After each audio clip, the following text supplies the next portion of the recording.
Tell me about the first year you were involved with the Brass Band Festival.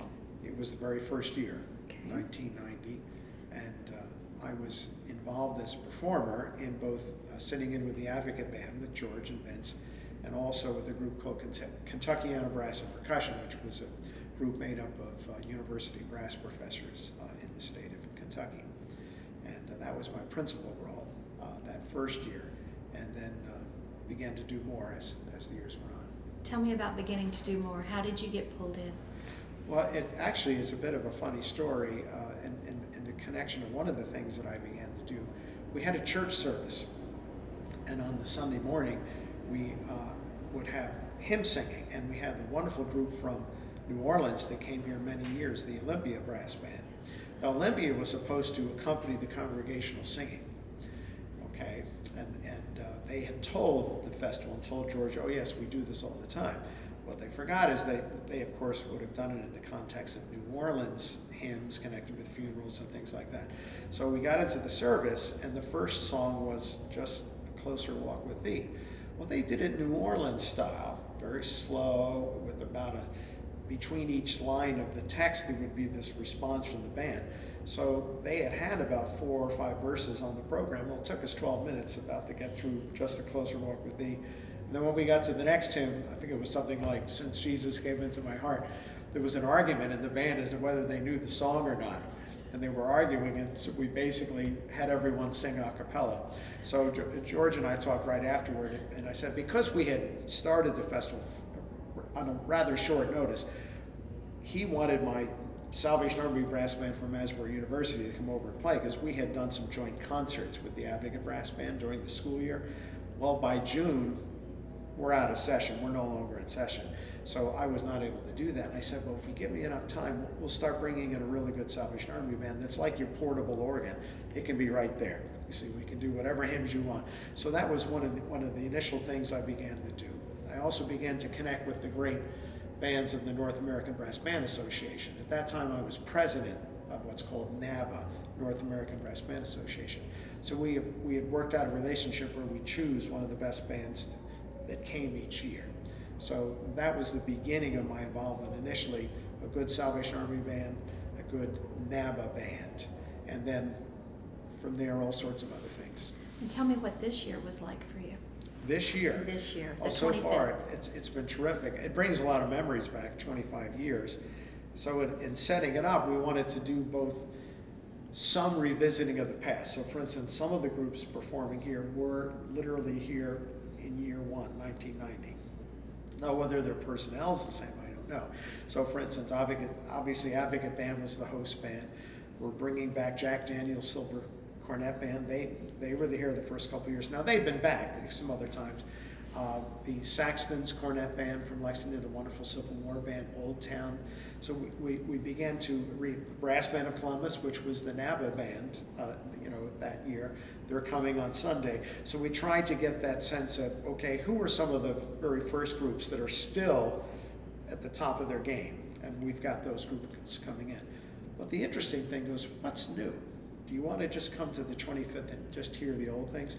So one of the things that we really talked about was this group from Serbia. They're actually from New York City, but they're playing Serbian-style music, Zlatna Uste, and it's roughly translated golden voice or golden lips. And this is so different and so interestingly connected with their social world there in the Balkans. And they performed at the history conference yesterday. We showed part of the award-winning film, which was how we learned about this group. And here was this other subculture of brass band music that we thought, as George has said, we thought we knew it all. But there are expressions of brass band music all over the world, and here was a new one. So we come to the 25th, and I bet there are very few people who have ever heard anything like this, and I think they're going to be very popular. Okay, so tell it's me both how the it's old. different. Well, first of all, their instruments will look different. They'll look more like the from Austria down into Eastern Europe. They'll be having these rotary valve flugelhorns. They'll have funny-looking baritones that curve to the side, and it's very much social dance music. It's very much music to be involved in, say, weddings or outdoor dances. It's not a group that you sit and just listen to while they, like a brass quintet or a brass band plays concert music. This is social interaction movement, getting people up and moving. In a certain way, the same kind of feeling people will get with a New Orleans street band. You know, you want to move. So it's music very much connected with certain social situations. It's not concert. Does that make sense? Right. And it's very much improvisational. They're making it up as they go along. So how is this going to be in the festival to encourage that kind of interaction? Well, that'll be up to them when they get on the main stage. You know what I mean? It was interesting yesterday at the Brass History Symposium. I noticed when they began to play, one of the women who happened to be a delegate, she got so excited her feet were moving. She had to go up top and start dancing because she couldn't sit still, because the music was so dynamic. Now, I don't know if she had Serbian or Roma, basis that she had some understanding of the dancing, but she just naturally got into it. I think, of course, we see that all the time, don't we? A group starts playing and the kids are dancing and people are dancing, and that particularly happens later on Saturday night. People begin to step out a little bit. But ZU, I will call it, because it's a little difficult to pronounce. I think when they play in their various, like last night they played at Shakertown, I wouldn't doubt that they might have encouraged people to dance. And why not today, when you have space and room? Hey, try it. And the band will some of the members will dance while they're playing. That's the other thing. They'll start doing some of the steps. So it's very contagious, I think. Okay, So very good. It's going to be very different. Okay. What if you met someone who had never been to any kind of a brass event before and this was their first time? What would you want to say to them? What would you encourage them to do? What I would say is they have a smorgasbord of brass with an incredible array of styles. So for instance, if suddenly one group at 2 o'clock is not quite tickling your fancy, like you're not really into Civil War music, they're on the main stage, and that's kind of, I can take one tune. But if you just walk up the hill, there's another kind of group performing up at Whistler Park. In other words, the styles are so diverse and they're changing. It's not like one group after another that's always the same. Each group is different, a different kind of expression within this umbrella of brass band. I mean, if you ask the average American, what do you mean by brass band? They'll say something loud that plays outside. A political rally, at a band, at an outdoor festival. And that could be as small as a little quintet or a street band in New Orleans with about 7, 8 guys, or a massive symphonic brass band, you see. And what would you say as your definition of brass band? My definition of a brass band is a musical ensemble that's made up of primarily brass instruments and some percussion. And that the brass band takes on many different forms culturally around the world. In Great Britain, it's a very specific kind of symphonic brass. In America, it can be historically based, like the bands that recreate the Civil War bands. That was our social music in the 19th century. At the jazz-based groups that grew out of those Civil War bands that now give an expression what we would call early jazz, New Orleans jazz. Brass quintets, symphonic brass choirs made up of the brass sections of a symphony orchestra. So instead of alto horns, you see French horns. Instead of the little cornets, you see trumpets. You see, so it's basically that broad umbrella. In other words, does it mostly have brass in it, and does it have some percussion? Now, whether you add other things to it, you see, and some people would let a saxophone slip in because it might be brass, you see, that kind of thing. But it's that those groups primarily use the brass instruments as the primary choir of making music. Okay. What has been, in your organizational role, what has been the most difficult thing you've had to overcome to make this happen? Not necessarily this year, just at any point. Fortunately, I don't have to, wrestle with the financial. I think that is always the biggest worry, which I'm aware of when we sit down and have meetings. For me, it's in the running of the festival itself. It's will Mother Nature cooperate? Who do I have to disappoint when the sound guys say, or the stage guys say, there's threatening lightning? We have to. I think that's that's heartbreaking for groups that come, and I'll give you a couple of quick examples. I was announcing for a group from Sierra del Mar, from San Diego, which would not have ever experienced this kind of weather. And literally midway through their concert, suddenly a storm came up and they had to lower the stage and we had to stop their performance, you see. Or last year, okay, it began to rain in mid-afternoon and we had this wonderful youth band from Kansas City, Fountain City Youth Brass Band. What do? That was their one chance on the main stage and suddenly it's raining. But what we did was we brought them over to Newland Hall and had them play while the doors were opening because we were having our grand finale. And we just adjusted. That's the one. It was both a problem. The wonderful thing was to see the staff work with us. We got those kids over from the main stage over to Newland Hall. We cleared off the performers who had just finished rehearsing. We got these kids in there, and they got to perform. So what looked like a disaster at first, and you have to tell these people, I'm sorry, you can't play, and they've come all this distance. It was like a miracle in a sense. So that was one of those special. That just happened last year. So. It was bad, but then it turned out to be good. So. Okay, if you could transport forward 25 years from today and appear at the 50th anniversary, what would you want to say, knowing all the history that you know, to the 50th attendees? I would say, are you always maintaining a multi-generational experience? In other words, this is for everybody. Don't let one particular style dominate.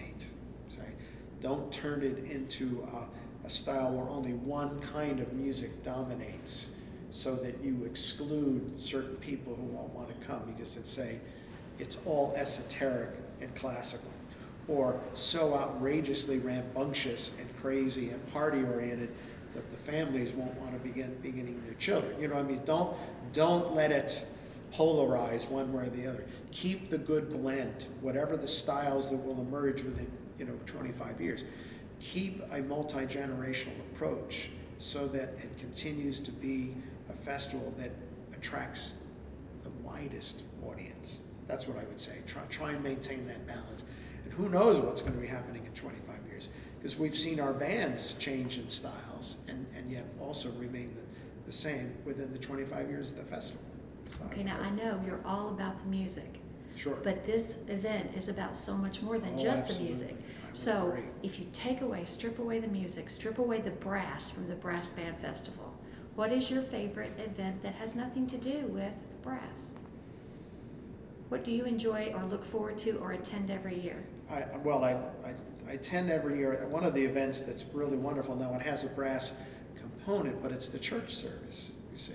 And I find that for me personally, a sense of almost quiet repose in the midst of all. I think I was even got quoted in that 25th booklet. There's a lot of hoopla we're dealing with. There's a lot of loud music. There's a lot of fun. There's a lot of running around.